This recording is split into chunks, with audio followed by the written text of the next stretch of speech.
আপনি দেখবেন মসজিদে লেখা থাকে লাল বাতি জ্বলাকালীন নামাজ পড়া নিষেধ।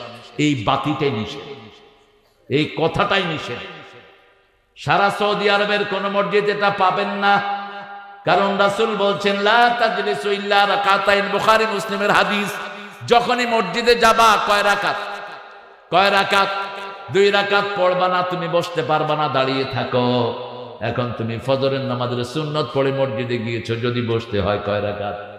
2 রাকাত। আসরের পরে গিয়েছো, আসরের পরে নামাজ নাই, আবার ফজরের সুন্নতের পরে ফরজ ছাড়ার কোন সুন্নত নাই, কিন্তু যদি মসজিদে বসতে হয় কয় রাকাত?